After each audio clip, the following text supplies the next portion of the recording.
It's time for the real Jonathan Smith Show. This is Indy Sports Ticket 1430 AM, 93.9 HD2, and always on the free Indy Sports Ticket app. What's going on? It's the real Jonathan Smith Show here on Indy's Sports Ticket. Hopefully you had a nice weekend. Hopefully you didn't let that embarrassing Indiana loss ruin it for you.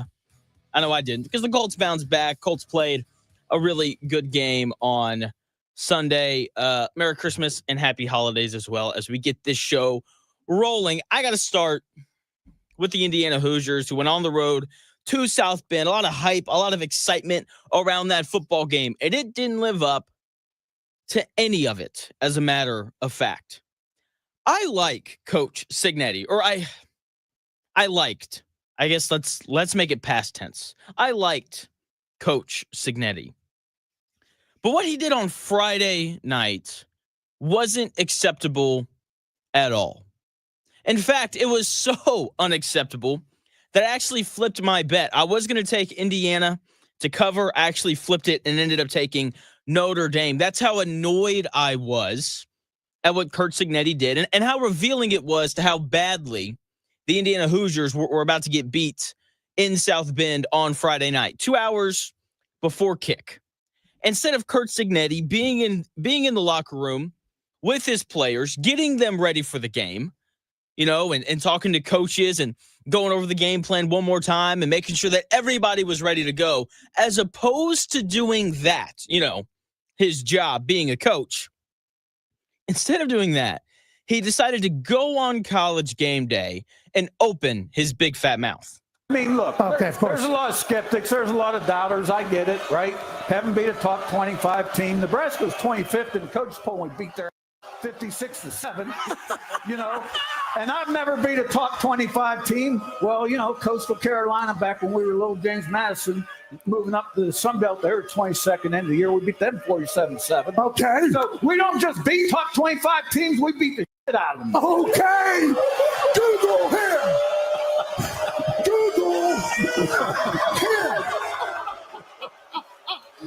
Now, moments like that, they're great for TV. When it happened, my wife's mouth went wide open. She was like, Jonathan, did he really just say that on TV? And I was like, he did. And then I pulled out my phone. She was like, Jonathan, what are you doing? She's like, are you going to tweet something? I was like, no, I'm going to flip my bet. I'm actually going to, let me take Notre Dame. Because when you open your mouth like that, you just know that coach and that team are about to get absolutely crushed by whoever they wind up playing.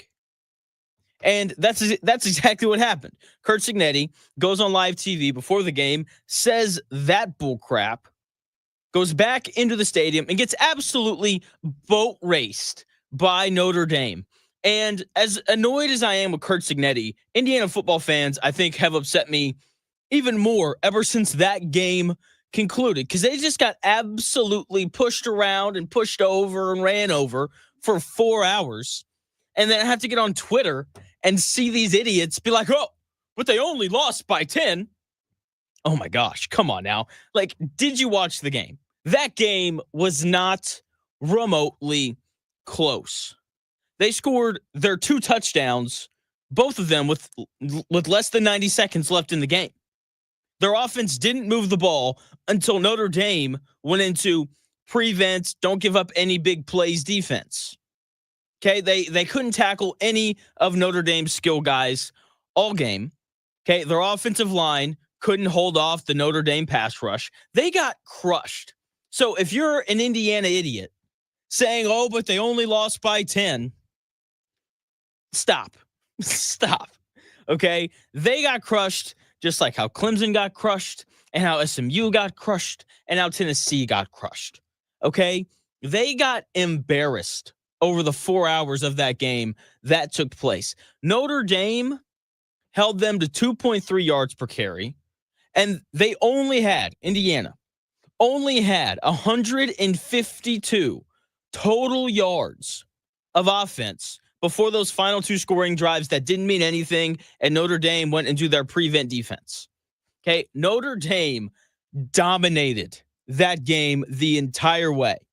Okay, they put up almost 400 yards of total offense on that Indiana defense. And you can't allow that. You can't get boat raced like that right after you go on national television and run your mouth. Okay, now what he did, Curt Cignetti, at the basketball game when he first got hired, and he grabs the mic and he's like, Purdue sucks and Ohio State sucks and Michigan sucks. That made sense to me because he later explained it, and he made this, he claimed that he's like, look, like that wasn't really me. I was just trying to generate some excitement around the football program. And that made sense to me. I was like, all right, that makes sense. He says that he's not that guy. I'm going to believe him. And then he does what he did Friday night on College Game Day. And it didn't make any sense. It was completely and totally uncalled for. And you can't make that proclamation and then go get trounced the way that he did. And Zack Gray, he's going to join the show at 11:40. I'm sure he's going to have a lot of thoughts on it. Luke Brennaman, he's going to join the show at 11. He was there. He was at the game. It'll be fun to talk to him. And then at 10:20, my brother-in-law actually is going to join the show. He's a high school football coach, and I've got a theory that I'm going to get to here in a minute that I'm going to run by him. So loaded show today. But after Indiana got crushed and after Curt Cignetti ran his mouth, I now have to put Indiana on my list. Probably like, Jonathan, what list are you talking about? This is the team. This is the list of teams in college football that I do not pick in big games unless it is absolutely abundantly clear that they're one of the best teams in the country. Teams that are currently on that list are Penn State. So, look, I took them over SMU because it was clear that they were the better team. I'm going to take them over Boise State, too, because I don't think Boise State's very good. Notre Dame is on this list. Ohio State is on this list. Miami's on this list. And Ole Miss. And of course, any group of 5 team playing a Power 4 team. And now Indiana is on the list of college football teams that I refuse to pick in big games. Okay. And it's like, well, Jonathan, how do you make this list? Okay. Now there are different ways to end up on it, like constantly falling on your face in big games. Think Notre Dame in the last 20 years. Think about how Ohio State is 6-14 all time against the SEC and 3-13 in bowl games / playoff games now. Think about how Ryan Day was 1-3 in the college football playoff before Saturday with 2 embarrassing losses. Or think about Penn State consistently losing to ranked teams and so on. That's how you wind up on this list. And Indiana is now on it. They got blown out by Ohio State. They got blown out by Notre Dame. Usually, 2 losses while your program is on the come up wouldn't land you on this list. Here's the difference for Indiana. Curt Cignetti ran his mouth a lot this year.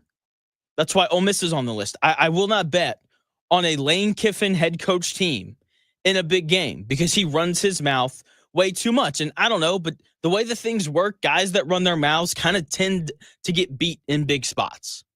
Okay, but since Lane Kiffin doesn't know how to shut up, he and his Ole Miss team are on the list.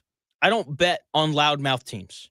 Okay, Curt Cignetti, early in the year, he comes out, he explains the basketball situation, why he said what he said. It made sense. I thought he was done with it, and he clearly wasn't. Like, this is who he is. He's going to run his mouth a lot, and I just don't bet on teams that run their mouths a ton. I like to bet on teams and pick teams that put their heads down and go to work and let their winning and play do the talking. Now, about the actual game, Indiana and Notre Dame, it's really relatively simple why Indiana lost that football game.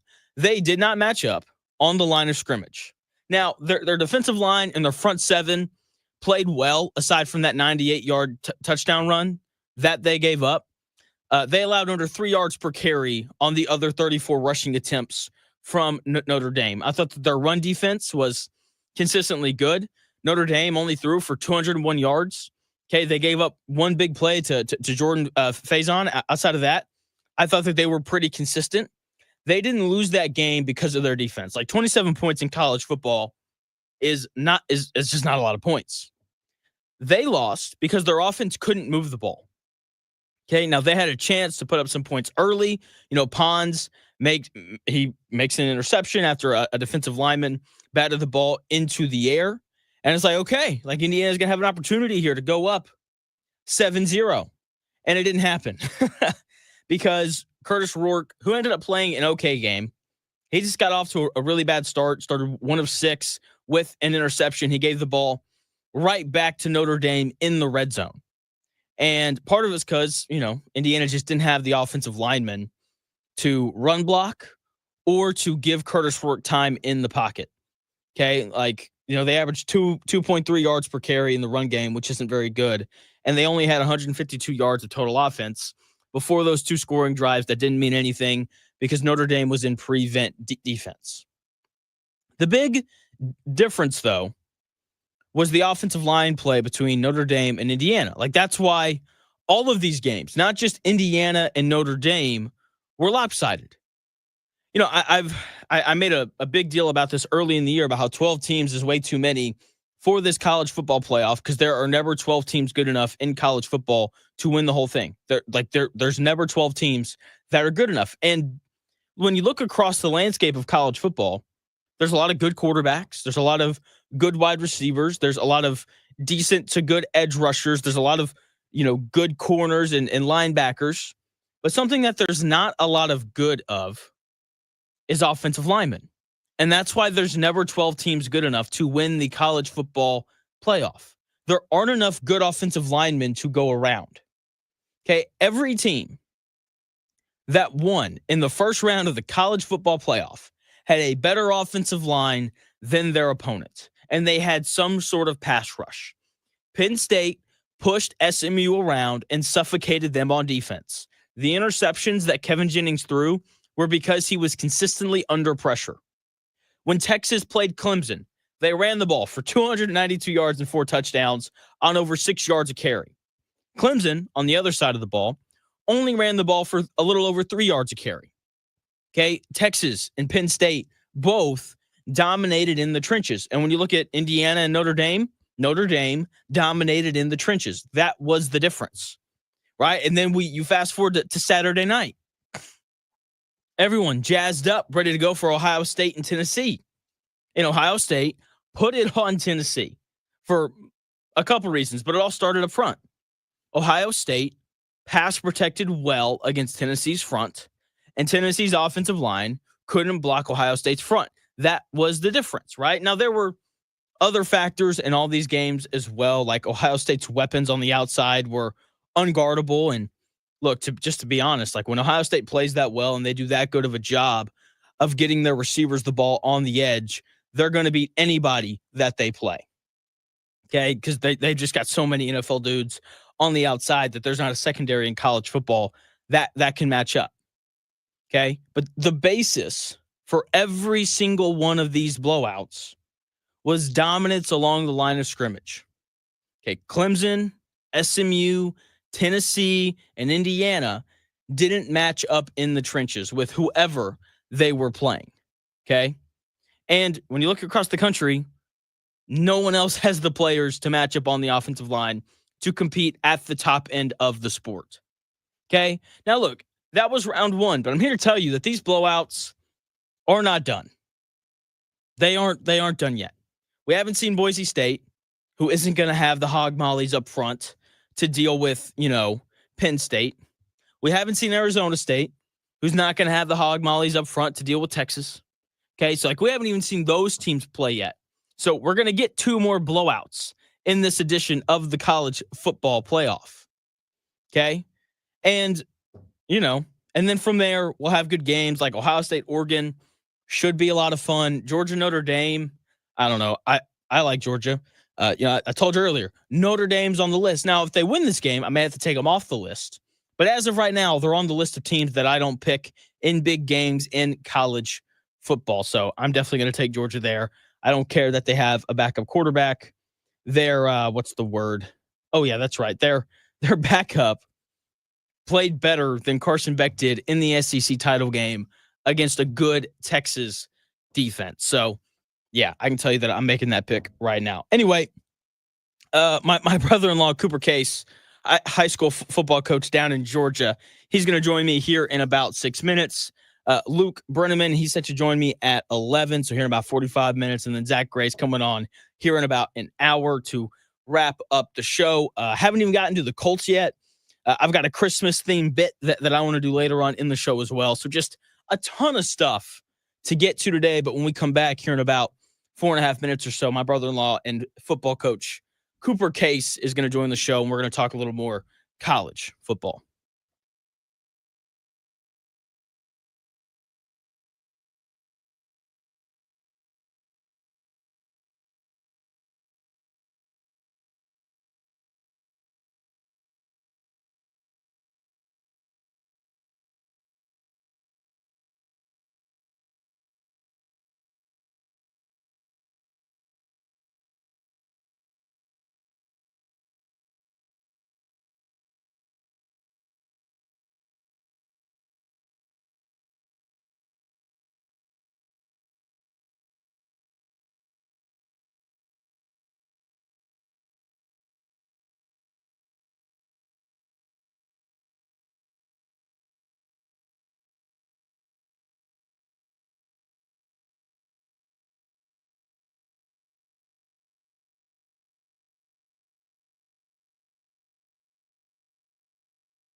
Unadulterated sports talk with unfiltered takes. It's the real Jonathan Smith Show on Indy Sports Ticket, 1430 AM and 99.5 HD2. What's going on? The real Jonathan Smith Show here on Indy Sports Ticket. Hopefully you had a nice weekend. Thanks for tuning in. No matter how you're tuning in, it is always greatly appreciated. Joining me now, high school football coach, also my brother-in-law, Cooper Case. joining the show. We're going to talk a little college football, and I've got a theory that I want to run by him. Cooper, what is going on, man? What's up, Jonathan? I'm doing good. How are you? Man, I'm doing really well. But before we get into my theory on why the college football playoff games were so lopsided, I have to ask. So for my audience who doesn't know, Cooper here is a Tennessee Volunteers fan. So Cooper, what I want to know is which loss was more painful, losing to Ohio State Friday night or losing to Arkansas earlier in the year? Ohio State, hands down. Okay. Because it was a playoff that's game? not even a question. Well, not just because it was a playoff game. Arkansas was competitive up until the clock hit 0. I mean, Tennessee had a chance to tie there at the end. Ohio State was a beatdown. It was. It which was really surprising. How surprised were you by that? So, look, everybody was feeling confident going in because Ohio State just lost to Michigan. But, Michigan, Ohio State, that's a rivalry. Mm-hmm. Weird stuff happens. Weird stuff happens rivalry weekend. In fact, I think we would have been better off if Ohio State had beat Michigan because that showed them what they needed to fix. And they fixed it. Yes, they did. They looked like the best team in college football throughout that game. What I wanted to ask you, and the reason why I wanted to have you on is, so I've been pretty adamant from the beginning that 12 teams in the college football playoff is way too many because there are never 12 teams good enough to win the whole thing. Like there just aren't, and we saw that on Friday and Saturday. And the reason why I think that is just because there aren't enough good offensive linemen in college football for there to be enough on 12 teams. Because like when you watch the games on Saturday, like every team that won dominated at the line of scrimmage because their offensive line was really good. Did you kind of see that same thing? That's exactly right. Let's go back to the Tennessee game. Jack Sawyer dominated that entire game. The Ohio State defensive line dominated that game. They have some studs on there, Jack Sawyer, Tyleek Williams, and you saw Nico running for his life all night. You can't win games when your quarterback doesn't have time to read the field.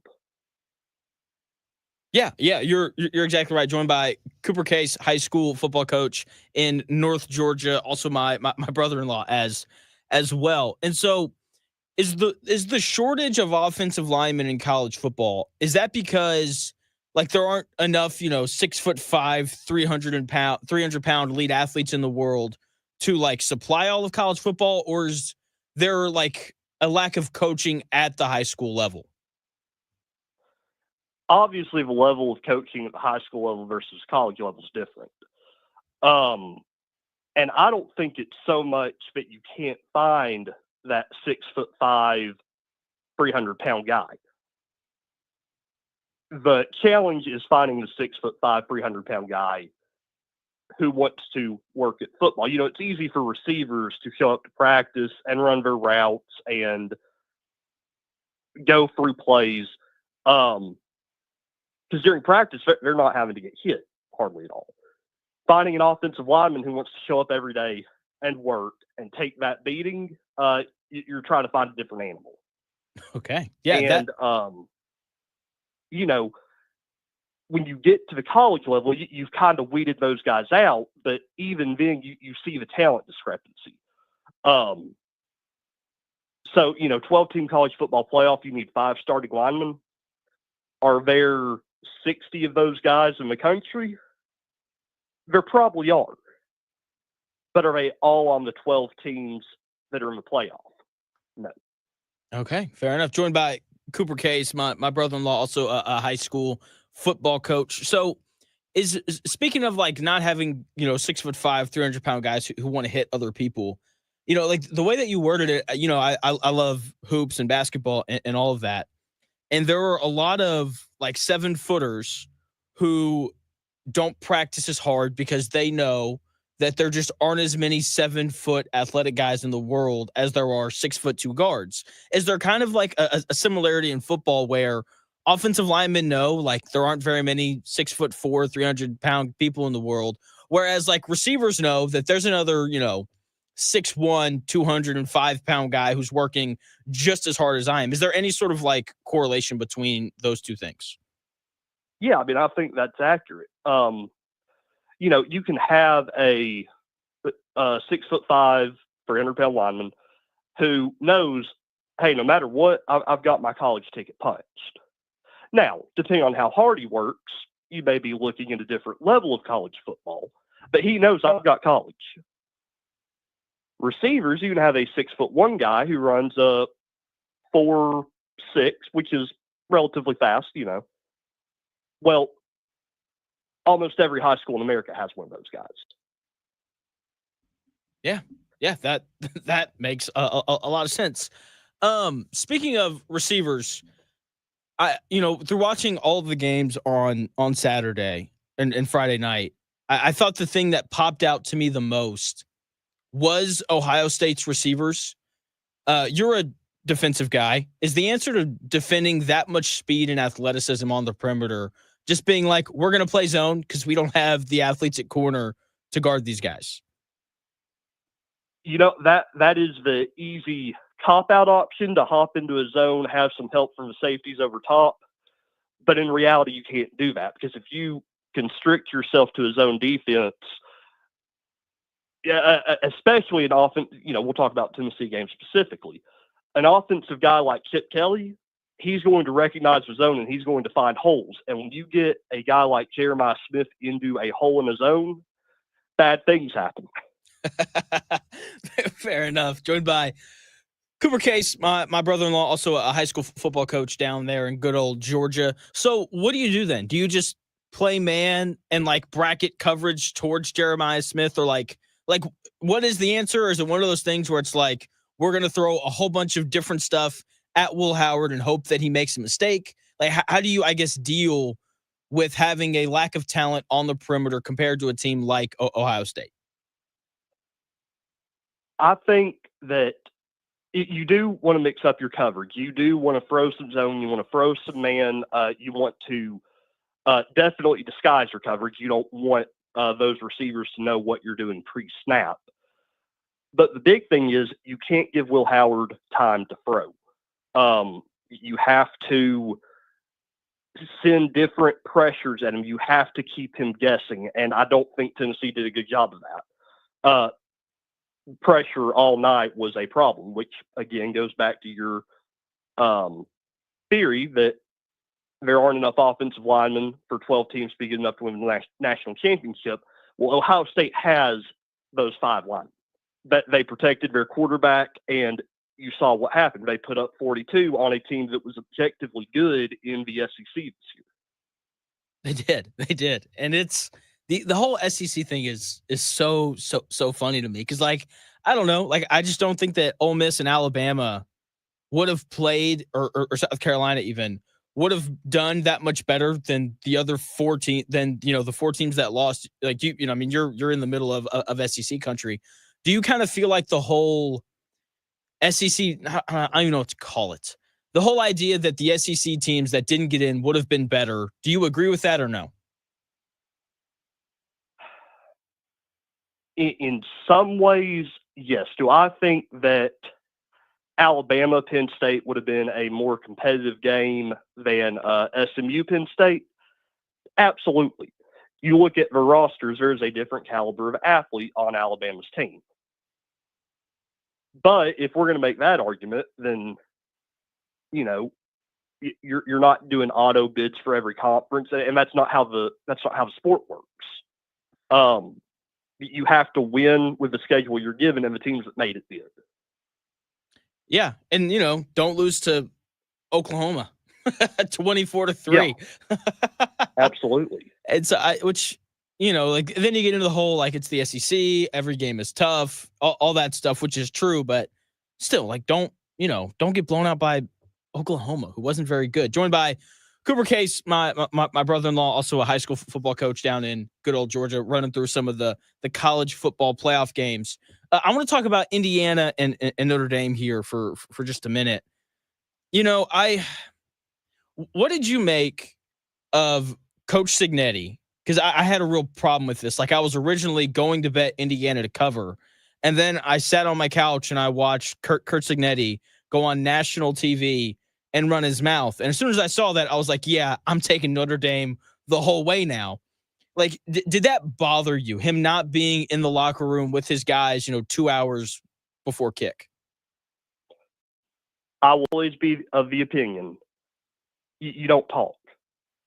You don't talk no matter what. You play the game. Especially in high school football. So where I coach, we have 3 schools in the county, and all those kids know one another. And their big thing is, the week leading up to one of those games where we're playing another school in the county, it's a rivalry game. Both sides are just jawing back and forth. And what's the point?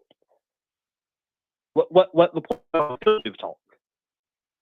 And for a coach to do that, especially, you can't do that. That takes the focus off the game plan, and whether you like it or not, it is a distraction to the focus of winning. Yeah, that's the way that I felt about it. Like, Shane Gillis, I don't know how much of game day you watched, but like he was joking, but I thought there was a lot of truth in what he said. He was like, I thought it was disgraceful for Cignetti to leave his players 2 hours before the game to get some camera time like that. I don't think that, I'm not going to say good coaches, because I do think that Cignetti is a good coach, and what he did this year at Indiana was impressive. But as soon as I saw that, I was like, yeah, there's no way that they're going to win this game. With that being said, like, I thought that the Indiana defense played well. I wasn't all that impressed by Notre Dame. Like, I can tell you right now, I'm taking Georgia the whole way. What'd you think of Notre Dame? What do you think of their chances going forward? So I'll be honest. I was one of the people clowning Notre Dame when they lost to NIU earlier this year. Oh, of course. Yeah. Now, what Marcus Freeman has done in the past 10, 11 weeks, whatever it's been, has been extremely impressive. Barring a couple schools, Notre Dame Ohio State and Oregon come to mind, that Notre Dame defense is playing better than almost everybody else in the country. Riley Leonard has to step his game up against Georgia. He cannot be a 1 touchdown, 1 pick guy. You see him make big plays when he gets out of the pocket. He's going to have to be ready to do that against Georgia because that pass rush is coming. I still think Georgia probably wins that. I don't think it's going to be a bloodbath. I think it's going to be a good game. I think Notre Dame will find themselves in a position to win that game. Is there any concern with Notre Dame? Because my thing against Notre Dame all year has been they feel a little one-dimensional on offense, like they have to run the football. Like if you go through the Riley Leonard stuff, I just don't think that they trust him very much. Like, in like 7 of his 25 games or 7 of his 12 games this year, he threw the ball less than 25 times, which throwing the football 25 times in college football, like that is not a lot. It's not. And the fact that they, have been under 20 in multiple games, he doesn't have a game this year where he's throwing for 250 yards, which in college football isn't that many yards. He's got several games where he's thrown for less than 200 yards. Is the lack of a passing attack from Notre Dame, like how concerning is that when you're playing a team like Georgia? Very, and I'd say even more so versus Georgia. Kirby Smart is a defensive coach. He might be the best defensive coach in the country. Debatable, but he's up there. And if you can't make them, everybody says run it so they respect it so you can pass it. Well, vice versa. You have to be able to pass it so that they respect the run. You have to keep them guessing. Now, I will say the point you make about Riley Leonard brings up another interesting point. Obviously, if you transferred in over the offseason, hit the transfer portal. Objectively, last year, Riley Leonard was one of the best quarterbacks in the country. That's why Notre Dame wanted him. Yeah. You're seeing the effects of the transfer portal where a guy comes into a system with, less than a year of experience. He's having to learn an entirely new offense. And, I know we're not talking about the transfer portal right now, but that's something to keep an eye on.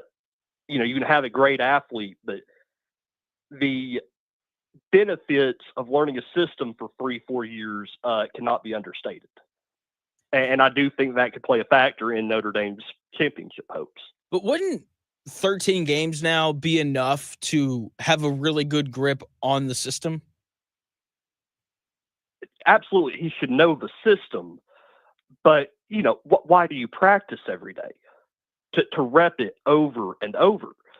So would a quarterback, and obviously Riley Leonard is a great talent. I'm not saying that they should, that another quarterback would be better. But if Riley Leonard had 3 years in this offense, it looks a lot different than it does in his first year right now. Fair enough. That makes a lot of sense. Joined by Cooper Case, high school football coach down there in good old Georgia, and my brother-in-law as well. Last question for you, Cooper, and I will let you go. Who do you have winning the whole thing? I think the national championship's being played this weekend, Ohio State versus Oregon. And I think it's hard to beat the same team twice. Okay, so you're taking Ohio State. All right, fair enough. Actually, I lied. One more question. How big of a deal is it for Georgia not having Carson Beck against Notre Dame?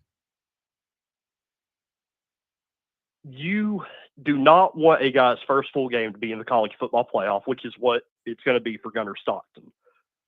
That being said, you look at the games that Georgia has either lost or been close in this year. A lot of reason for that is Carson Beck. If Gunnar Stockton comes out and runs this offense well, you could see a different Georgia team. Carson Beck has had a down year compared to last year, especially.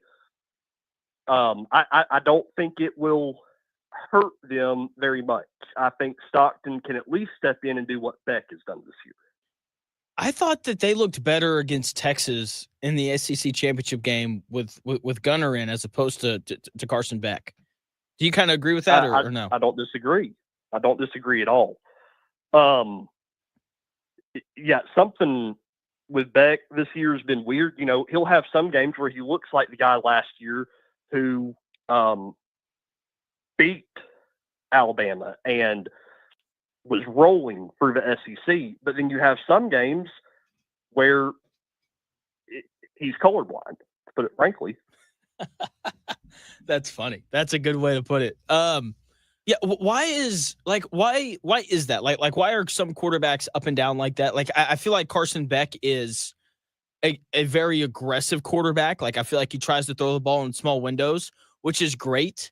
He is generally accurate, but like his ball placement, I don't think is great. Like, there are moments, it feels like every time he throws the ball to his receiver has to work really hard to catch the ball. Does that make sense? Yeah. So, part of that could be, he had such a good year last year. There is such a thing as having too much confidence.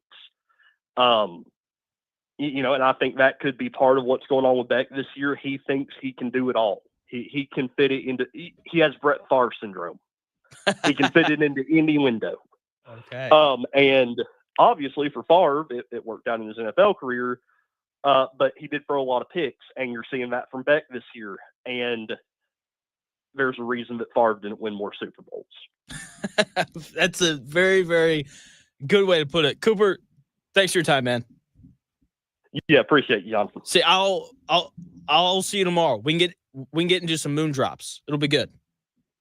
Sounds good. All right, see you, buddy. That is Cooper Case, my brother-in-law, also high school football coach in Northern Georgia. Knows his football. It's great. Love that guy. When we come back here in about 4 minutes, Colts, Titans, my thoughts on the Colts' big win yesterday over their divisional foe, the Tennessee Titans.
Often imitated, never duplicated. The real Jonathan Smith Show. This is Indy Sports Ticket 1430 AM, 93.9 HD2, and always on the free Indy Sports Ticket app. What's going on the real Jonathan Smith Show here on Indy Sports Ticket? Hopefully you had a nice weekend. Otter Creek chiming in asking me a great question. Jonathan, if Notre Dame handles Georgia, I want you to put some respect on them. Otter Creek, I talked about this earlier. I said that if Notre Dame beats Georgia, I will take them off of my list of college football teams that I refuse to pick under any circumstance because of years and years of falling short. If Notre Dame beats Georgia, I will take them off of that list. Now, let's move to Colts and Titans. Colts get a win over their divisional rival. What a game. I really don't know what else to say. I mean, the offensive line, Jonathan Taylor, Anthony Richardson, just absolutely dominated that game. They only threw the football 11 times. And it wasn't because Anthony Richardson was struggling. He finished 7 of 11, missed a couple throws early, but for the most part, I thought he played well. The Colts ran the football 50 times for 335 yards. That's just absurd. That's almost 7 yards a carry. Holes everywhere. It looks like Joe Mixon against the Colts in week 1 when he ran for 160 yards. Jonathan Taylor was just ripping them off. The 65-yard touchdown run, the 70-yard touchdown run. he was just ripping them off carry after carry after carry. And when you can run the football like that, why throw it? I've got no issue with the Colts only throwing it 11 times on Sunday. And when you run the ball like that, then you're going to beat everybody that you play. Simple as that, okay? I don't have very many notes on Richardson because he only threw the football 11 times. He missed a couple easy throws early on that first drive, 1 of 3. Sailed one over Michael Pittman Jr. and then left one short for Mo Alley Cox. After that, though, I thought he settled in. I thought he looked good. He was on time, on target. And the thing that was really impressive, though, and the thing that I'm going to hang my hat on as someone who wants to see Anthony Richardson succeed, is that late in the game, he made the plays that he needed to in order for the Colts to win. Okay, so, the Colts, they're up, it's 38-7 or 31-7, whatever it was. Tennessee comes storming back. It's 38-30. Colts have the football with a little over 2 minutes left. They work it down to the 2-minute warning. They run another play, and then with 1 minute and 55 seconds left, it's 3rd and 8. Colts got to throw it. They are not running the football. Well, they could have, I guess, but they decide to throw it. They decide to put the game in Anthony Richardson's hands. It's 3rd and 8. Michael Pittman Jr. runs an out route. And our guy, Anthony Richardson, on time, on target, right in the chest. Michael Pittman Jr. completes the catch, picks up the first down, feels like the game's over. Tennessee still had a couple more timeouts, so it wasn't. And then they come back. They're back to running the football. They run that little zone read. Anthony Richardson pulls it out of Jonathan Taylor's gut, and he takes off around the corner, and he picks up another first down, and that iced it. Okay, the Colts didn't call on Anthony Richardson very often yesterday. But when they did, he made the plays that he needed to, especially late. Also, because I don't just want to skim over this, A.D. Mitchell finally making a play downfield. It was big time. You can't ask for much more than what A.D. Mitchell did. He only had that one target, and he made the play. So great for him. Defensively, people are going to have complaints about the Colts and their defense. And I get it. I understand why people would be upset, right? They're up big, and then the Titans come back. They just went into their prevent defense a little bit too early. That's why the Titans got back into it. They're super safe, more safe than Gus Bradley normally is. Super safe. Don't give up any big passes over the top, all of those things. And for the Colts, I didn't think that their defense played bad. I just thought that they got too conservative too early, which really, it may not have been too early. They have the weird play where there's a pass interference and a face mask. Both of those penalties get enforced. It's like a 31-yard pickup. If that doesn't happen, then, a bunch of more time runs off the clock, and this game is probably never even close. If you want to nitpick and have any sort of real issues with the Colts defense and how they played yesterday, they didn't tackle super great. But they figured it out in the end. I don't think it's the players' fault that Gus Bradley went too conservative too early. You got to play seriously for just a little bit longer. To Shane Steichen's credit and to Gus Bradley's credit as well, and Jim Bob Cooter, the Colts played really hard. They did. The fact, look, their playoff chances were really slim going into that game. They've got some life. If the Bengals and Dolphins win out, then I think that the Colts get in. Something weird with that happens. And so I read a thing today that if the Colts can win this next week against Jacksonville, that'll be a tough one. That was not sarcasm either. And the Bengals beat Denver, then the Colts all of a sudden have a 57% chance of making the playoffs. I don't know how that works. That's just what I read this morning. So we are big Bengals fans on Sunday. But anyway, back to the Colts and the fact that they actually played really hard. When they stuffed the 3rd and 1 QB sneak from the Titans on the Titans' first drive, you just knew that the effort would be there. You just knew that it'd be there the rest of the game. I'll be honest, pleasantly surprised at how well the Colts defense played and how hard their offense played throughout that game. Just a consistent, hard efforts. And then you look at the offense. I mean, the offensive line worked their butts off. It was incredibly impressive seeing Jonathan Taylor bounce back in a big way after what happened last week. Was impressive because, look, it is really easy it would have been, at least. It would have been really easy for the Colts to look back at, the game against Denver and the way that they lost. And it'd been really easy for them to just kind of roll over, be done, no big deal. We aren't going to make the playoffs anyway. Let's just get ready for the offseason. We got Christmas very quickly approaching. It'd have been easy if they wanted to just roll over. I thought Shane Steichen and the coaches did a really good job of getting them to not roll over, which is a talent, believe it or not. So really impressive what we saw from the Colts. Their playoff chances are up to 12%. So that's good. Hopefully that continues. But we'll see. Like I said, if the Bengals beat the Broncos next week and the Dolphins beat Cleveland, Indianapolis's chances of making the playoffs jumps to 54%. But if Denver wins, then the Colts are basically done. So we are all big time Bengals fans and Dolphins fans on this upcoming Sunday. Can't wait. We got football all week this week. I got to be honest. I am not a fan of the Christmas Day NFL games. I'm not.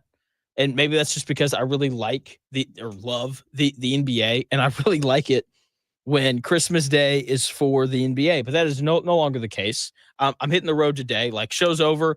I'm on the road. I'm headed down the interstate back to Chattanooga to see my family for the holidays. And I just know that, I'm going to try to start this argument of hey, it's Christmas Day. Let's watch the NBA. And I will be overridden by, no, Jonathan, we got to watch the NFL. We got to watch Mahomes and Lamar Jackson and Russell Wilson and all of that good stuff. We'll see. But speaking of Lamar Jackson, the Steelers are no good. They're no good. No other way to put it. Coming up, top of the hour, 11 o'clock, so about 7 minutes away. Luke Brennaman, IU football reporter, IU football student reporter. He's going to join the show. He was on Friday. We're going to run through that Indiana and Notre Dame game. Zack Gray, he's going to join at 11:40. He was at the Ohio State and Tennessee game. Would love to hear his thoughts on that environment. He's also going to throw some salt in the wound because I told him on Friday that I was going to bet Indiana. I ended up not doing that. I ended up taking Notre Dame after hearing Kurt Cignetti open his big, fat, loud mouth. And then I put Indiana on the list. I'll explain what the list is probably around 11:30. But yeah, just an absolutely loaded up show today. Yeah, a lot of my bets hit over the weekend. It was great. And I feel really smart because I've been saying from the beginning how a 12-team college football playoff didn't make any sense. And we saw exactly why that was the case with the first round of these games. And then in addition to that, the blowouts aren't done. Boise State is going to get blown out, and so is Arizona State. Otter Creek asking the question, have the Colts defeated one good team all year? The answer to that question is no. They are 1-7 and will finish the season 1-7 against teams with a record over 500. That one win coming against the Pittsburgh Steelers when Justin Fields was playing quarterback, not Russell Wilson. So does that one count? If you ask Justin Fields fans, they would say yes. If you ask Justin Fields haters, they would say no. So depends on who you ask as to whether or not they've beaten a good team all year. I would say no. I would say no. Their best win is against the Steelers, who didn't have their starting quarterback. When we come back here in about 5 minutes or so, Luke Brennaman is going to join. We're going to talk about Notre Dame. Was their win over Indiana actually good? I don't know. Everyone keeps telling me that Indiana sucks now. So I don't know. That's the best thing about college football. You can just be a troll and make a case as to why every single team is bad. Either way, Luke Brennaman is set to join me coming up here at 11 o'clock.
It's time for the real Jonathan Smith Show. This is Indy Sports Ticket 1430 AM, 93.9 HD2, and always on the free Indy Sports Ticket app. What's going on? The real Jonathan Smith Show here on Indy's Sports Ticket. Thanks for tuning in no matter how you are tuning in. Luke Brennaman, student reporter for the Indiana football team. He joins the show to talk about Indiana's loss to Notre Dame on Friday night. Luke, what is going on, man?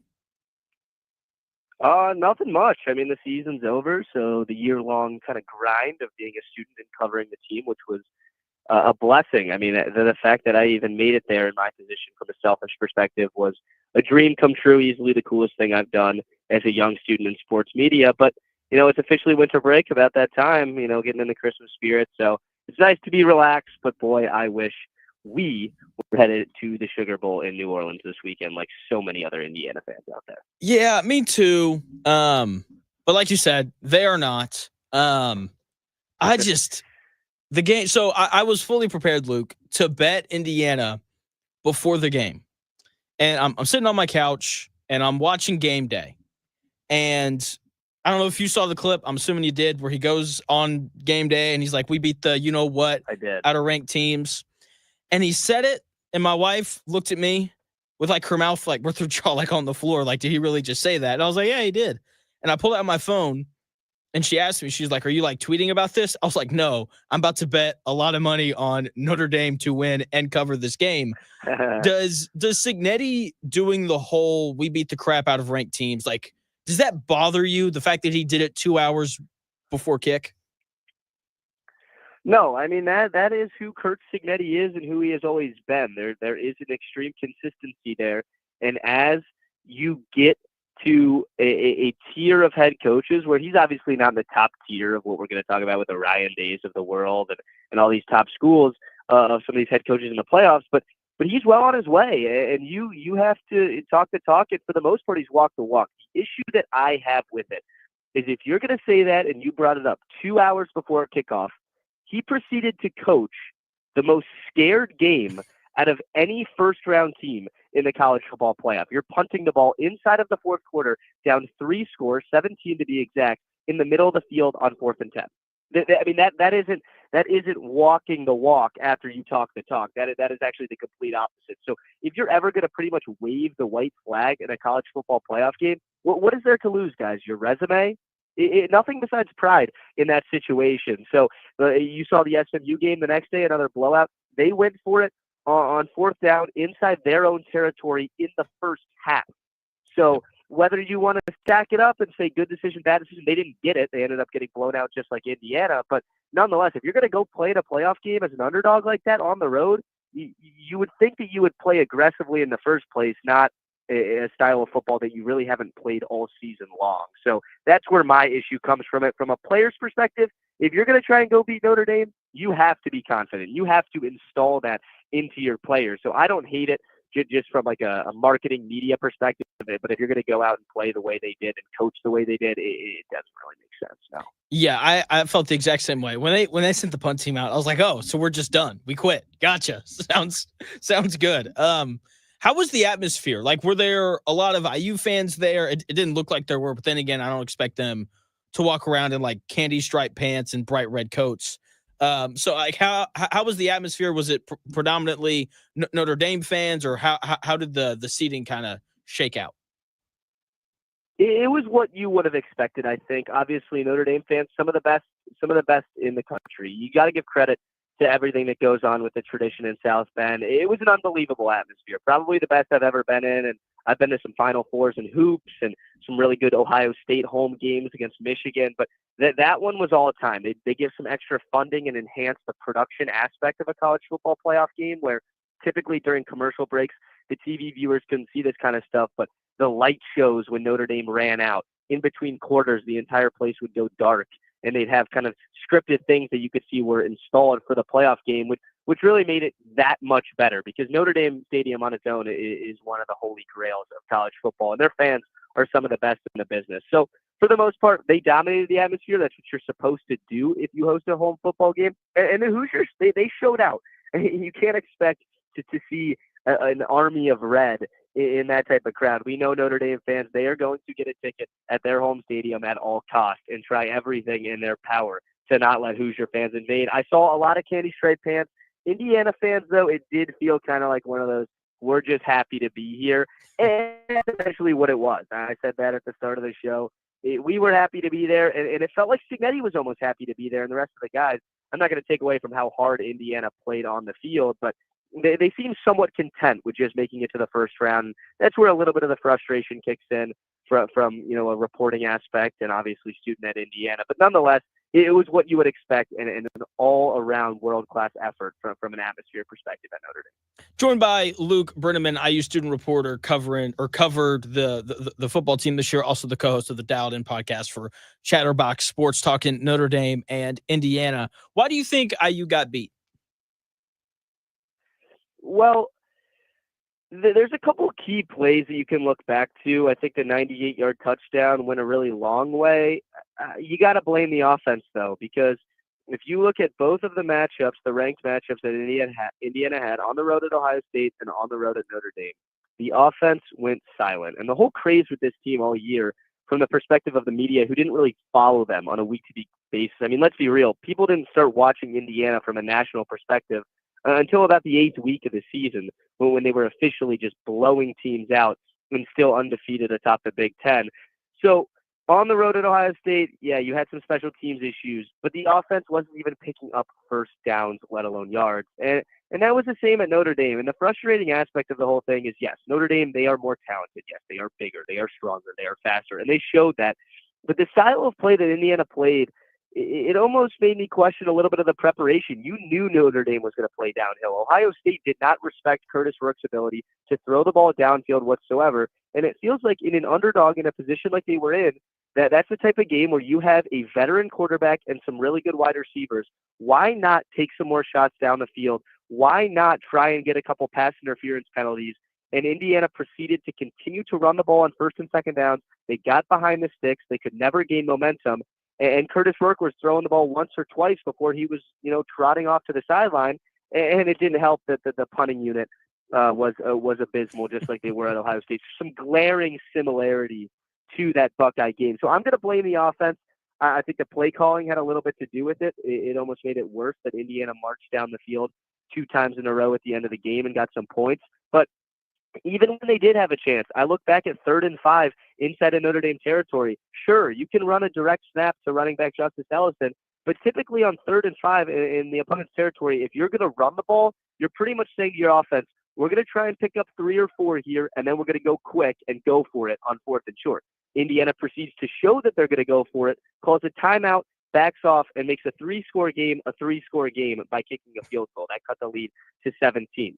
So I still didn't understand the thought process behind that whatsoever. And then the same thing, it was 3rd and 3 in the third quarter at about the 40-yard line. Indiana throws a deep pass that Rourke missed, and then they punt on 4th down.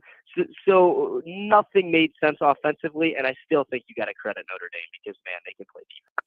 Yeah, Notre Dame's really good. Like that's part of it. I thought that, I had a high school football coach on earlier today because I have this theory, and I was pretty adamant before the season started that a 12-team college football playoff was a bad idea because the gap between like the 4 to 6 best teams in the country compared to like 7 to 16, like there's just a huge gap there. And I think a lot of it has to do with the lack of offensive line talent in college football. Like there just aren't enough great offensive line units to have 12 teams good enough to win the whole thing, right? Because there's a lot of good receivers, there's a lot of good running backs and quarterbacks, but like it's just tough to find a 6'5", 300-pound guy who can move and block. Like it just is. And that's where I thought the biggest gap was. Like Notre Dame's offensive line held up much better than Indiana's. Could you kind of tell that being on the sideline? Yeah, that's where I was going to go with this answer. I mean, being down on the field for about 80% of the game, especially when Indiana was running the football, Justice Ellison is a heck of a running back, and he proved that all year. He belonged to be in that game. He belongs in one of the top running backs in the Big Ten conversation. But the Indiana O-line all year has been great, so it's tough to shatter them at the end of the season. It is just Notre Dame. I mean, they're recruiting NFL talent at every single position on their defensive front. And obviously, Notre Dame has turned into one of the best offensive line schools when it comes to producing NFL talent. So that's a difference on its own. I mean, you can stack up the numbers of the 5 stars, the 4 stars, the 3 stars. It was a miracle that Indiana was there. And you can't take that away from them. They deserve to be there. They had the resume to be there. But at the end of the day, it was NFL talent versus guys having blossoming college careers that can still play at the next level. But there was that difference. And when you play 70, 80 snaps a game, that's going to show in the long run that Notre Dame was faster, they were stronger, and certainly more prepared for a moment like that. Joined by Luke Brennaman, IU student reporter who covered the football team this year, also co-host of the Dialed In podcast for Chatterbox Sports, talking Indiana and Notre Dame. Does Taven Jackson transferring surprise you? No, because I sat through plenty of Curt Cignetti press conferences throughout this year. And if you recall, Curtis Rourke did miss some time with a thumb injury.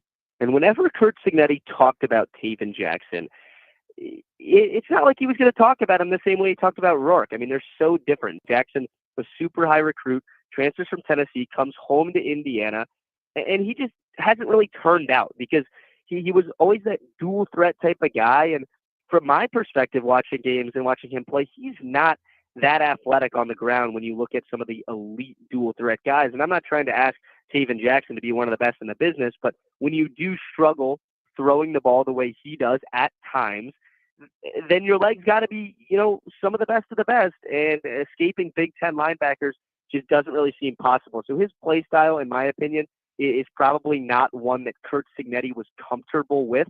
I do remember him saying after this season, we will absolutely go back into the portal and find a quarterback. That is something that he has talked about with the new age of college football, where he said, I absolutely love going to the portal and getting an older, experienced guy for 1 to 2 years and moving on and then finding the next one.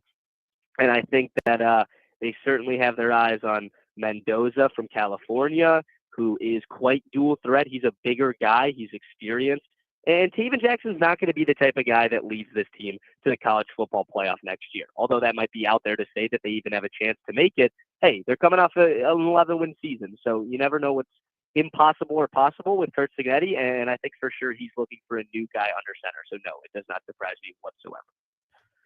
Yeah, that's kind of how I felt. Even watching him in, the Washington game, there were a lot of moments where I was like, I just don't feel like the coaching staff fully trusted him. Like it'd be 3rd and 7 and they would hand the ball off. And I'm like, oh, you don't want him throwing the football at all, do you? And which is pretty revealing and probably a large part of why he transferred. I know you hinted at it a little bit there at the end of your answer, but how do you think Indiana is going to be next year? Well, we'll see. It comes out, is Kamara going to stay? That was your best defensive player. He's already got the Twitter fingers going. Where should I go? Indiana fans, what's going on? You have Aiden Fisher coming back. Talk about Indiana changing a guy's career, changing a guy's life. Aiden Fisher from James Madison, a heck of a player, but he proved that he can play inside arguably the best conference in college football in the Big Ten. So when you have guys like him coming back, the foundation stays the same. And then that's a big deal when it comes to everything that this coaching staff talks about and works on when it comes to stacking days on a daily basis. The offense, it certainly has its holes. Who is going to replace Curtis Rourke? I don't think Indiana as a school, especially with the transfer portal kind of turning into a money game, they have the finances to go get whoever they want. Maybe not $10 million like Michigan did to flip the LSU kid, but they're going to get a rock-solid quarterback. They know who to look for. The thing that does worry me a little bit was our offensive coordinator, co-offensive coordinator, and quarterbacks coach, Tino.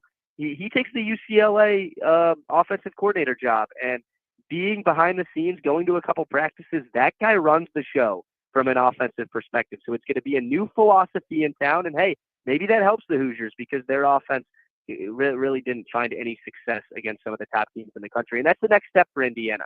Settle in as a top 3rd, maybe a top 4th type of team inside of the Big Ten, and at some point, there is no excuse because the Hoosiers have all the funds, they have all the support now, and they're all in on the Curt Cignetti era. It's time to start winning big games. I don't know if it's going to happen as soon as next year, but the program has set a new standard and laid a foundation to be good for years to come. Absolutely believe that. Joined by Luke Brennaman, IU student reporter who covered the football team this year. This is such an unfair question, but I'm going to ask it anyway. Do you think, like, if Indiana winds up being, Penn State, where they're really good, but for whatever reason they can't beat Ohio State or Michigan when Michigan's really good, like, with how bad Indiana football has been for so long, do you think like Indiana fans, like, okay isn't the right word, but do you think that they would be like, do you think that would be acceptable for Indiana fans given how tough the history of Indiana football is? Jonathan, I think you run away and hide with that. If you are playing inside of those top 4 teams in the Big Ten, from an Indiana football perspective, that is groundbreaking.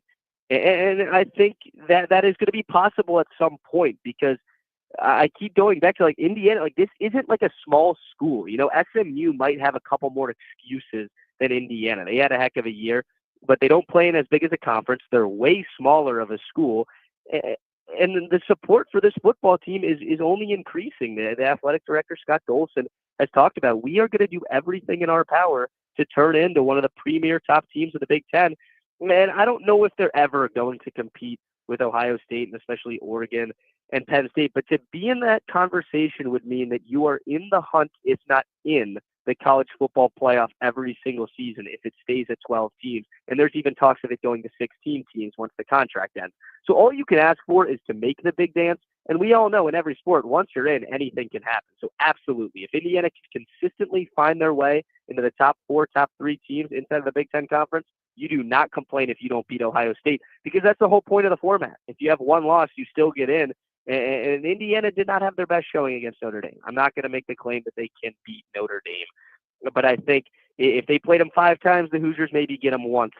And all you can ask for at that point is you have your day and maybe make a spark, because that's something that we would be talking about in Bloomington for decades to come if they were to win a college football playoff game. So you hope that they can get back at some point, and I think eventually they will. I do too. Curt Cignetti he's a really good coach. Like, he is to be able to come in and turn, an Indiana program that wasn't doing very well completely and totally around, soft schedule or not, is really impressive. Bad head coaches don't do that. Like, bad head coaches that, like, they don't turn programs around this fast. Luke, thanks for your time, man, and have a Merry Christmas. You as well, Jonathan. Thanks a lot for having me on. You got it. That is Luke Brennaman. You can follow him on Twitter at, what is his Twitter? Let me pull that up, because he does a really good job covering Indiana sports. You can follow him on Twitter at BrennyPXP. He does a fantastic job, student at IU, who, once again, does a good job covering that Indiana football team. When we come back here in about 4 minutes, I'll give you more thoughts on Notre Dame, the college football playoff going forward, and Zack Gray. He's set to join the show at around 11:40. But more stuff on the college football playoff when we come back here in about 4 minutes.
Unfiltered takes live here. The Real Jonathan Smith Show. This is Indy Sports Ticket 1430 AM, 93.9 HD2, and always on the free Indy Sports Ticket app. What's going on? The Real Jonathan Smith Show here on Indy Sports Ticket. Hopefully you had a nice weekend. Hopefully you've got Christmas plans set up. Merry Christmas from everyone here at Ticket 1430. Indiana got clapped up on Friday night, and Friday on the show, I'm going to have Zack Gray on again. He's going to be really disappointed to hear that I ended up betting on Notre Dame. But that's what ended up happening. Friday, I was pretty adamant. Indiana covers. And then I'm sitting down, I'm watching game day, and Curt Cignetti, who I like, goes on College Game Day 2 hours before kick. Instead of being in the locker room with his players, getting them ready for the game, instead, he goes on national TV, where he decides to open up his mouth and say this. I mean, look, there's a lot of skeptics. There's a lot of doubters. I get it, right? Haven't beat a top 25 team. Nebraska was 25th in the coach poll. We beat their 56-7, And I've never beat a top 25 team. Well, Coastal Carolina back when we were little James Madison, moving up to the Sun Belt there, 22nd end of the year. We beat them 47-7. Okay. So we don't just beat top 25 teams. We beat the shit out of them. Okay. Google him. And, the crowd's going crazy. Pat McAfee's doing his thing, hyping everybody up. And that happens. And first of all, my wife looks at me, her mouth agape, and is like, did he really just say that? And I was like, yeah, he did. And I pull out my phone, and she's like, are you tweeting about this? And I was like, no, I'm betting on Notre Dame, baby. Because when you talk like that, I just know that you're going to lose, because that's just the way that things go. Okay, and that's what happened. He then proceeded to go back into Notre Dame Stadium and get absolutely trounced. And IU fans, you're pissing me off a little bit with your whole, we only lost by 10. That was the lowest margin of victory for round one in the college football playoff. Bro, you got stomped on. Okay, you scored your 2 touchdowns with less than 90 seconds left in the game. Your offense didn't move the football for the first 58 and a half minutes. Okay, you couldn't tackle the Notre Dame skill guys. You got embarrassed over the course of those 4 hours that you attempted to play football. Notre Dame held the Indiana rushing offense to only 2.3 yards per carry. Indiana only had 152 total yards of offense before those 2 scoring drives. That didn't mean jack squat. Notre Dame dominated that football game. They put up almost 400 yards of total offense on that Indiana defense. Look, you can't go on national TV, run your mouth, then go get trounced like that. Okay, what he did at the basketball game before the season started, that made sense when he explained it, right? He was like, look, I said that that Purdue and Ohio State and Michigan sucked because I wanted to create some momentum and some interest and some excitement around the football program. Makes sense. I get it. You didn't need to generate any excitement or momentum around Indiana, Notre Dame in the first round of the college football playoff. What he did Friday night before the game, going on College Game Day, didn't make any sense, and now he's a clown for it. So much of a clown that Indiana has now made my list. They are now on the list of college football teams that I refuse to pick in big games against good teams unless I know that they are awesome. Teams currently on that list are Penn State, Notre Dame, Ohio State, Miami, Ole Miss, any group of 5 team playing a Power 4 team, and now Indiana. Okay, now there are different ways to end up on the list, like constantly falling on your face in big games. Think Notre Dame for the last 20 years. Think about how Ohio State's 6-14 all time against the SEC and 3-13 in bowl games / playoff games. Think about how Ryan Day was 1-3 in the CFP before Saturday with 2 embarrassing losses. Or, you can think about Penn State consistently losing to ranked teams and so on and so forth. But it's not just losing big games consistently. There's another way to wind up on the list, even though Indiana 0-2 in big games this year, blown out by Ohio State, blown out by Notre Dame. And usually 2 losses while your program is on the come up wouldn't land you on this list. Here's the difference for Indiana. Curt Cignetti ran his mouth. That's why Ole Miss is on the list. Okay, Ole Miss hasn't played in any big games, but since Lane Kiffin doesn't know how to shut up, they're on the list. I don't bet on loud teams. Okay, I bet on teams that put their heads down, go to work and let their winning do the talking.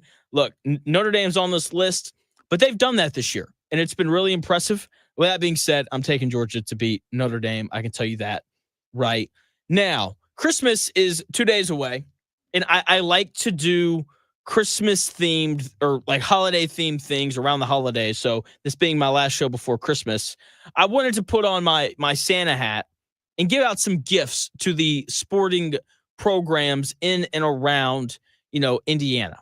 So I'm giving out a Christmas present to Indiana football, Indiana basketball, Purdue football, Purdue basketball, the Colts, and the Pacers. Let's start with Indiana football. They get an offensive lineman, or correction, a better offensive line, because that was their issue against better teams this year. They lost to Ohio State because they couldn't move the football, in part because their offensive line struggled. They lost to Notre Dame Friday night because they couldn't move the football. Their offensive line struggled. With a better offensive line, Indiana has a chance to beat teams like Notre Dame and Ohio State, but they didn't. So being the good Santa Claus that I am, I'm giving Indiana a better offensive line. Indiana basketball, I'm gifting them another guard who can get a bucket. Trey Galloway's probably their second best guard, and that's just not good enough. No other way to really put it. Congrats on the win over Chattanooga, by the way. They're 9-3 now, probably going to be 10-3 here soon. Anyway, Purdue football, I'm gifting you a good transfer class. I like Barry Odom. That dude's a good coach. Yeah, but with that being said, you need good players if you want to win games. So we're going to gift Purdue a good transfer class. That way Barry Odom can get off to a good start up there in West Lafayette. Purdue basketball, I'm gifting you a secondary ball handler with some size. I watched Purdue play Auburn over the weekend, and first and foremost, it was not surprising at all that they got beat the way that they did because they're incredibly small and they don't have another ball handler. It's Braden Smith, and that's it. Like, Fletcher Lawyer's a good player, but if he dribbles the ball more than twice, like, I get nervous. I'm like, all right, man, pass the basketball. And yes, like, that's kind of their issue. They need a secondary ball handler with size, so that's what I'm going to gift to Purdue basketball. The Colts, I'm going to gift you a general manager because, let's just be honest, Chris Ballard isn't doing a very good job. He hasn't done a very good job. 0 division titles in the last 8 years, and that about sums it up. Yeah, like they just need a new regime. That's what the Colts need. Steichen, good job on Sunday, getting those guys ready to play. Good win over the Titans. I thought that I thought the defense took their foot off the gas a little early. They went to that prevent, don't give up big plays defense, just probably a drive or two too early. That and, the play with 30 yards worth of penalty yardage didn't really help them either. But Colts, Steichen, I like him. Don't love him. Anthony Richardson, we'll see. But Chris Ballard undoubtedly has got to go. So the Colts for Christmas get a new general manager. Now the Pacers, next here on the list, they look good. They're 14-15. They play again tonight on the road against the Golden State Warriors. Should be a good, fun game to watch there. But the Pacers really need a wing defender. Okay, Jarris Walker, who played really well last night, by the way, just not consistent enough yet. Which, like the dude's, 19, 20 years old. I'm not super surprised by the inconsistency, especially when you're coming off the bench and you're playing a different amount of minutes every night and things of that nature. He's been too up and down. The Pacers need a solid wing defender to play alongside Aaron Nesmith because, look, like, you got to have multiple guys who can defend the opposing team's best player if you want a chance to win in the playoffs. Okay? Yeah, so the Pacers, we're going to give them a wing defender. So those are the Christmas gifts that we're giving out this year to the Indiana teams. Jason Sapp weighing in the chat. Jason, thanks for listening. He chimes in and says, lifelong Missouri fan, happy for Purdue because Barry Odom is a joke. LOL, 500 coach in the Big Ten, maybe. Look, Barry Odom's a good coach. As a guy who is an Arkansas fan and watched Barry Odom come in and completely turn that Arkansas defense around, then watching him go to UNLV, a team that hadn't won 6 games in like a decade, and he shows up and he wins 9 games in his first 2 years there, or each individual season has a chance at making the college football playoff. This year, he just ran into Ashton Jeanty, one of the best players in all of college football.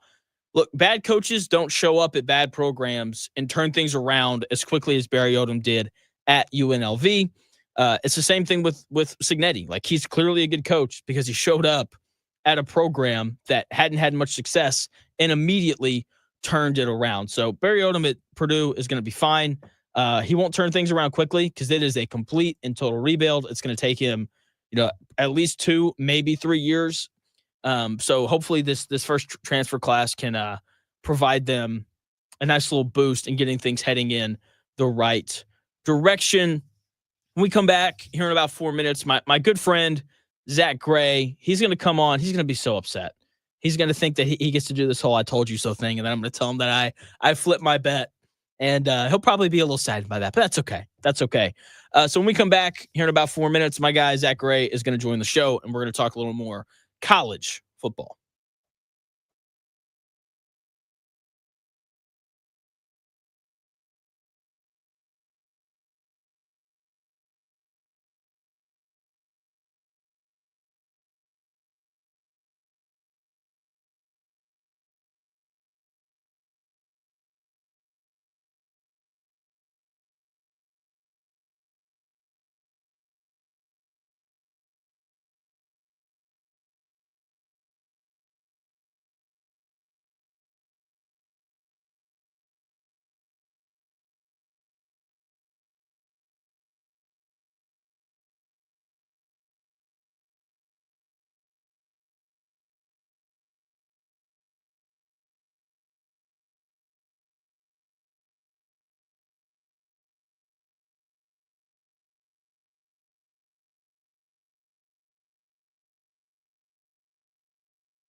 The best takes. The real Jonathan Smith Show. This is Indy Sports Ticket 1430 AM, 93.9 HD2, and always on the free Indy Sports Ticket app. What's going on? The real Jonathan Smith Show here on Indy's Sports Ticket. Zack Gray set to call in any second now, and we'll continue to talk college football playoff, where I'm feeling pretty smart because, I just said all year the 12 teams in the college football playoff was way too many. And I feel pretty vindicated about that because that was absolutely apparent over the weekend. All of those games were absolute blowouts. Oh, Indiana only lost by 10. Yeah, they got trounced. I don't want to hear that, okay? Clemson literally ran over by Texas. Texas almost ran for 300 yards against them. SMU gets absolutely crushed. I think this is Zack Gray right here. Is this Zack Gray? This is Zack Gray. Jay Smith, what's up, man? Dude, I'm doing so incredibly well. I feel so smart. This is Zack Gray, professional sports gambler and friend of the program. He usually comes on Fridays, but I'm off on Friday. And so I wanted to give him a chance to come on and talk about the college football playoff because we talk about it every time that he's on. And Zach, I feel good for two reasons. Reason number one, I think I feel pretty good about my 12 teams in the college football playoff is way too many take. I felt like that was pretty obvious after those first four games. And the second reason is because I've got a story for you that I think might actually disappoint you just a little bit if I can share it. Of course. So Friday night, Amelia and I we're on the couch. We're watching game day. I'm sipping this Spanish white wine that my buddy gave me. Really good. And I'm watching it. It's 2 hours before kick, and Curt Cignetti comes on the game day set. And he says that incredibly stupid statement of we beat the you-know-what out of ranked teams. And he says that, and my, Amelia's mouth is open. Did he really just say that? And I was like, yeah. And then I pulled out my phone, and she's like, are you tweeting? And I was like, no, I'm about to bet a whole bunch of money on Notre Dame because people who talk like that always get crushed. That's just the way that things go. So I ended up flipping my bet, and I'm glad I did because everything that you said on Friday about that game was 100% true. That's weird, Jay Smith, that happened, that I was right again. You were. Yeah.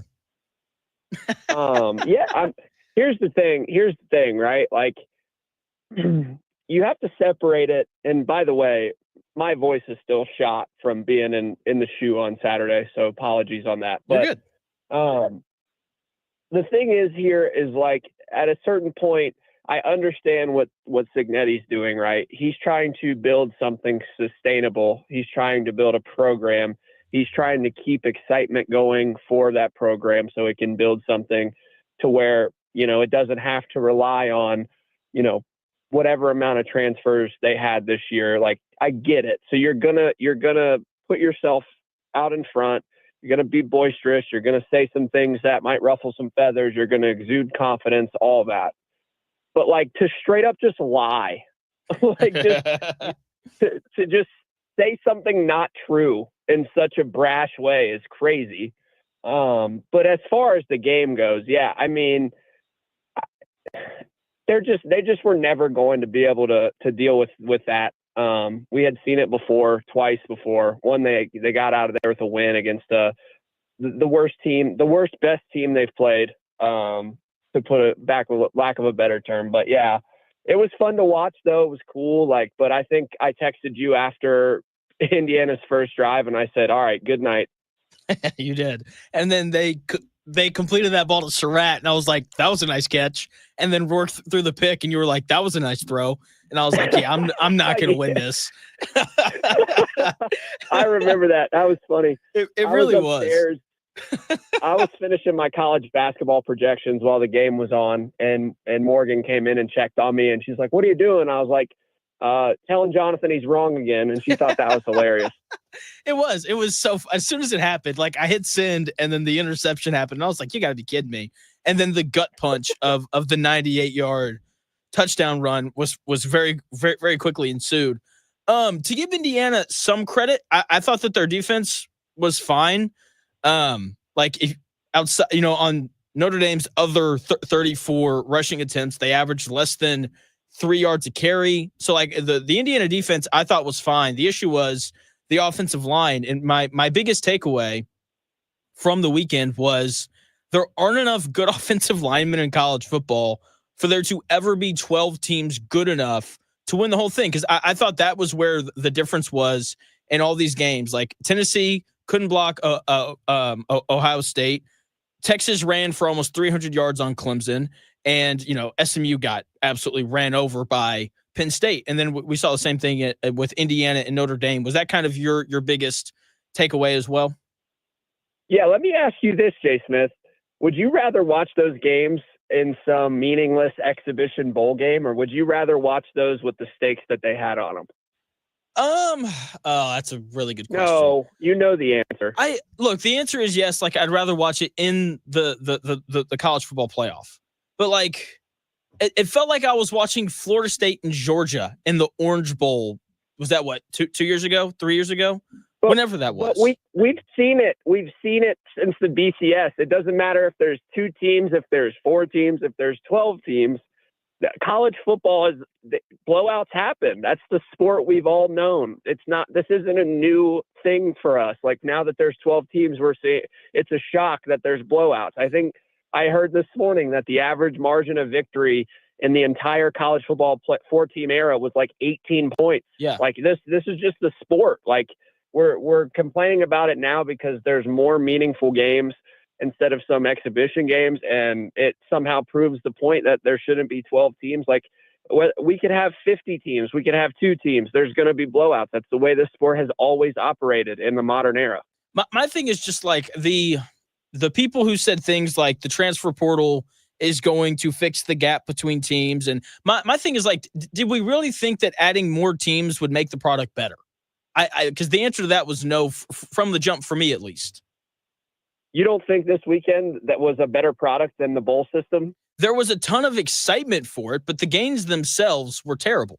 And here's the thing, we aren't even done with them. Like, Boise State is probably going to get crushed by Penn State, and Arizona State is going to get crushed by Texas. I wholeheartedly disagree.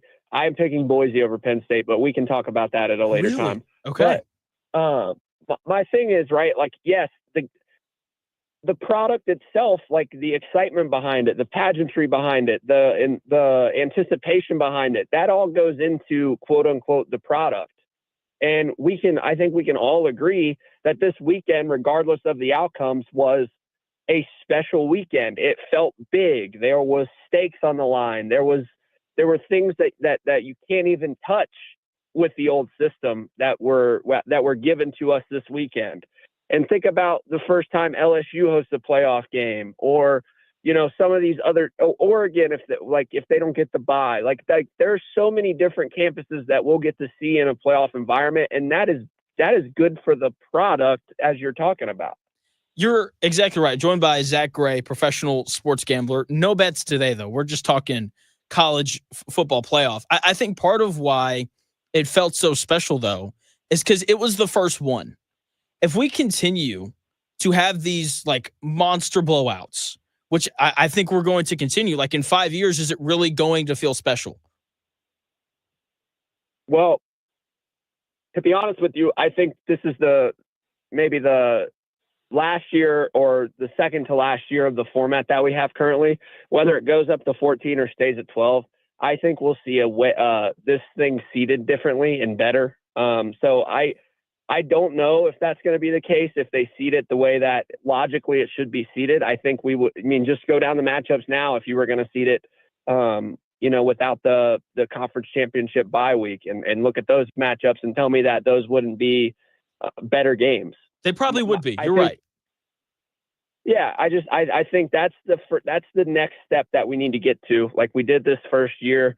We saw the issues that comes with it. I'm not saying it's a flawless thing this year. For sure it's not. I don't like the way it's seeded. That's my biggest gripe. I don't have any problem with the teams that made it. I think every team that made it into this 12-team field absolutely unequivocally deserved it to be in the 12-team field. I think we get caught up in results when it comes to like playoffs or March Madness, but we don't look at hindsight is always 20/20, and the outcome doesn't always, make the decision bad, is what I'm saying. So like, I think we got that part right, but we get that seeding better. We start to get more logical paths for the 1 seed. We get more middle matchups that make more sense, and then we're cooking. Because I think in my opinion, we saw what this could be, even though it wasn't perfect. Fair enough. Changing the seating will change things, and maybe I should hold my opinion for when that happens. But this is radio, Zach. I have to have takes. So you do. That's the way that it is. But the current seating format is not great. I think we agree on that. Joined by Zack Gray, professional sports gambler. So my biggest they never thought that Boise State, Arizona State would get the buys. No one thought that. That's true. That's why exactly right. That's why you trial and error, right? You go, okay, it's going to be Clemson, Ohio State, Oregon, Georgia, X team here. That's always been in the top 4, close to the top 4. I think it's good that we saw this year 1. That way we can get the most optimized format moving forward. Yeah, I think you're exactly right. So my biggest takeaway was obviously the lopsidedness of the games being determined by what was happening on the line of scrimmage. My second takeaway was Ohio State looks like the best college football team in the country by a pretty wide margin with their game against Tennessee. I mean, look, like the SEC is getting drugged through it right now because they were really loud about Ole Miss and Alabama and South Carolina, and then Tennessee does that. But we need the perspective that Ohio State, we all knew it coming into the season, they have the best roster in all of college football, and they showed it. You were there. How was the atmosphere, and what were your thoughts on the game? So it was my first game in the shoe. Like I said, I think last time I was on, I had been to a couple Ohio State road games, even a Michigan matchup in 2019 at the Big House. But walking into, the whole day, we got there at 2. You could just feel this tension. It wasn't positive. It wasn't happy. It was just straight up like tension, and like it felt angry in the stadium. Like it felt like there was a lot of negative emotions. And I even felt like Ohio State, when they were out on the field warming up and like looking down and seeing how they were going about their pregame business, it felt angry, and it felt like disappointed, and it just had all of these emotions. And I felt like Ohio State channeled it as well as you could have on the field. I don't understand this. Like, I think you just said it best. If Ohio State plays like this the rest of the season, there's not a team in the country that can sniff that. Yeah. I think everybody knows that. But it's a matter of like, why does this only come out when backs are against the wall as far as they can go, pressed up against it, no way out? Why does this only come out then? And I'm interested to see how they play against Oregon.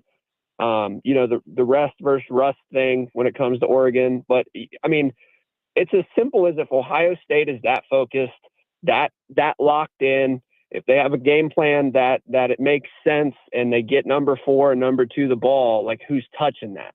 But the Tennessee fans, I think, kind of helped Ohio State out because there were quite a few. There was no shoe takeover.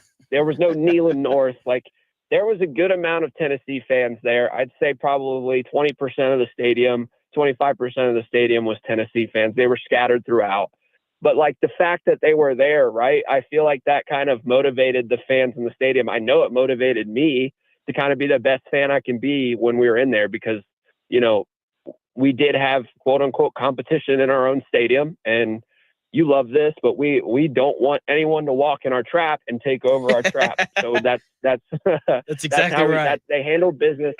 And bro, and I think I'm a little biased because I was at the playoff game this weekend, and like the feel was just so crazy. I've been to pro sports. I've been to the NBA games, NFL games, MLB games, other regular season college football games for different schools. But like, you just felt the magnitude of there being a playoff game on campus. And I can guarantee that every other campus on this weekend that had a playoff game in their home yard felt that same thing. And it was amazing. I'll never forget. I got emotional walking up to the stadium. There was so much emotion that I felt just being an Ohio citizen, an Ohio State fan. And with everything going on, I can only imagine how these other places felt, like Penn State winning a playoff game for once. And, all of that is great for the sport. And I think it connects us all when it comes to how we view and take in college football. I agree. That is the really special thing about college sports. It's a bunch of people who are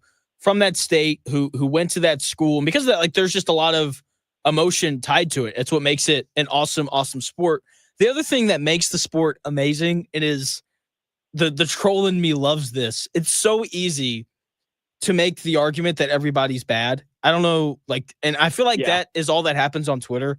And it might be my favorite thing about the sport because it's just so easy to upset people. With that being said, I do want to ask you, of the teams remaining, who do you think has the best chance to beat Ohio State?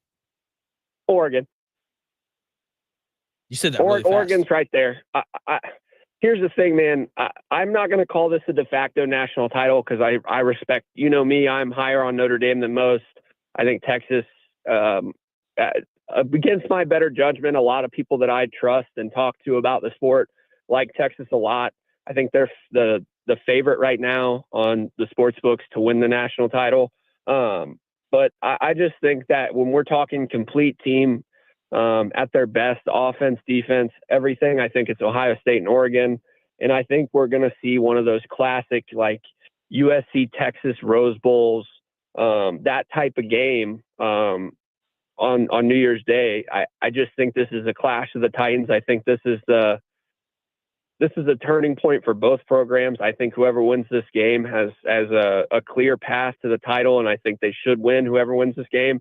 I'm just fired up as a college football fan because like I said, I think I'm picking Boise State over Penn State, but if Boise State beats Penn State, are we going to be like, oh my gosh, Penn State lost another big game? Like, no, we're just like, oh, that's pretty Penn State of them.